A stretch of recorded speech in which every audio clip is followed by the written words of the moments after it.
Bienvenidos a ACN Noticias, un espacio para conocer la actualidad de la Iglesia en todo el mundo y la realidad de los cristianos que pasan necesidad y que sufren persecución a causa de su fe.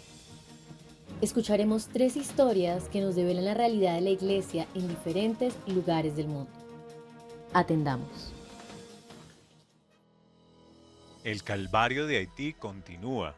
Asesinato de 2 religiosas. La Fundación Pontificia Internacional ACN lamenta profundamente la trágica pérdida de 2 religiosas de la congregación de las Hermanitas de Santa Teresa del Niño Jesús, brutalmente asesinadas por bandas armadas en Mirebalá, aproximadamente a 50 kilómetros del noreste de la capital haitiana, Puerto Príncipe. Las 2 hermanas, Sor Evanet Onesar y Sor Jean Voltaire, estaban en misión en Mirebalá el pasado lunes, cuando, debido a los ataques de bandas armadas, se vieron obligadas a refugiarse con otras personas en una vivienda. Lamentablemente, los atacantes descubrieron su escondite y asesinaron a todo el grupo. El hecho de que las bandas armadas hayan comenzado a operar también en Mirebalá, una zona ubicada a decenas de kilómetros de la capital, que ya está prácticamente dominada por la delincuencia, refleja el grave deterioro de la situación en el país en los últimos días. Durante este ataque hubo varios asesinatos, incluidas las 2 hermanas de la congregación local de las Hermanitas de Santa Teresa del Niño Jesús.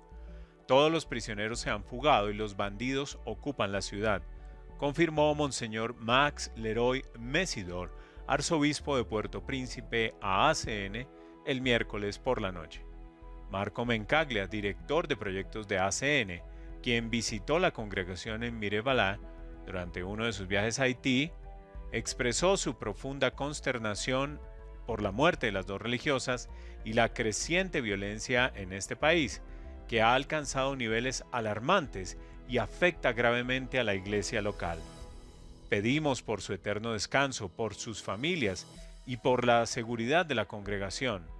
Desde ACN reiteramos nuestro apoyo y nuestra solidaridad con la iglesia haitiana y hacemos un llamado urgente a la oración ante la escalada de violencia y su devastador impacto en la comunidad, manifestó Mencaglia. En declaraciones exclusivas a ACN, Monseñor Mesidor explicó el empeoramiento de la situación en el país y cómo la crisis, agravada por el resurgimiento de la violencia de las bandas, afecta de manera drástica la presencia de la iglesia en la capital. 28 parroquias del Arzobispado de Puerto Príncipe están cerradas, mientras que alrededor de 40 funcionan a un ritmo reducido debido al control de las bandas en sus barrios. Los sacerdotes se han visto obligados a huir, buscando refugio con sus familias o con otros clérigos. Necesitan ayuda. El arzobispado también está en una situación crítica, relató el arzobispo. Aquí en Haití nuestra cuaresma fue un verdadero calvario, pero fue ofrecida en comunión con los sufrimientos de Cristo. Haití está en llamas y requiere ayuda con urgencia. ¿Quién vendrá a ayudarnos?, clamó con dolor el prelado. En una carta dirigida a los religiosos y religiosas de la arquidiócesis, Monseñor Mesidor describió la gravedad de la crisis en su diócesis. Estamos viviendo uno de los peores momentos de nuestra historia como pueblo. Para no echar sal en la herida, me abstengo de enumerar todo lo que están soportando como consecuencia de la inseguridad generalizada que ha afectado a nuestros compatriotas durante varios años. Sin embargo, no puedo evitar relatar algunos eventos de las recientes semanas. Comunidades religiosas han sido desplazadas, muchas de sus escuelas están cerradas, hermanas ancianas y enfermas han tenido que ser evacuadas en plena noche y congregaciones enteras han tenido que abandonar sus casas de reposo sin un lugar donde alojar a las hermanas enfermas. No tengo palabras para describir lo que está ocurriendo actualmente en Puerto Príncipe. Es una realidad increíble. La vida consagrada participa activamente en el sufrimiento de nuestro pueblo, enfatizó el obispo en la misiva. El asesinato de las 2 religiosas es una triste confirmación del tremendo sufrimiento que están padeciendo las congregaciones, afirmó Marco Mencaglia. ACN también hace un llamado a la comunidad internacional para que no abandone a la iglesia y al pueblo haitiano en estos momentos de angustia extrema. La situación exige respuestas concretas y solidarias. La Iglesia en Haití sufre, pero no pierde la fe, concluyó el director de proyectos de ACN. A pesar de las dificultades, el cristianismo crece de forma astronómica en el norte de Nigeria. Monseñor Jávila Dabo, obispo de la diócesis nigeriana de Zaria, conversó con ACN sobre la difícil situación de los cristianos en el norte del país. A pesar de todo, insistió en que su gente está feliz porque tiene a Jesucristo. Los cristianos del norte de Nigeria enfrentan muchas dificultades. La combinación de actividades yihadistas, delincuencia común y rivalidades tribales representa una amenaza directa para su seguridad y sus vidas. Esta situación se agrava por la imposición de la Sharia en muchas regiones. Aún así, según Monseñor Jávila Dabo, el número de cristianos está creciendo de forma astronómica en el norte de Nigeria.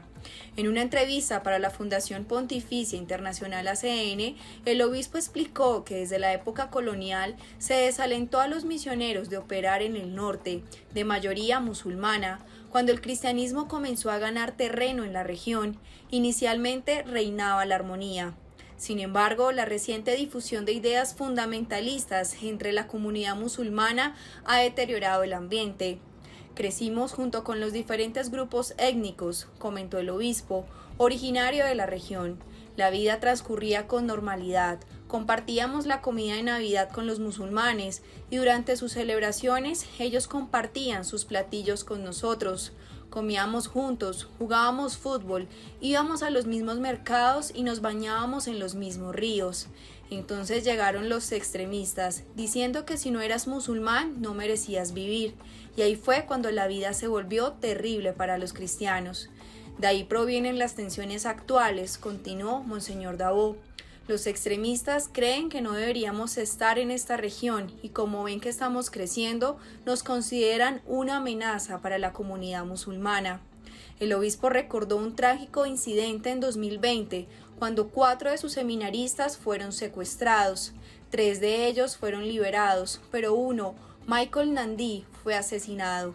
En ese momento muchos pensaron que los seminaristas abandonarían su vocación por miedo. Curiosamente ocurrió lo contrario. Muchos jóvenes comenzaron a solicitar el ingreso al seminario, relató.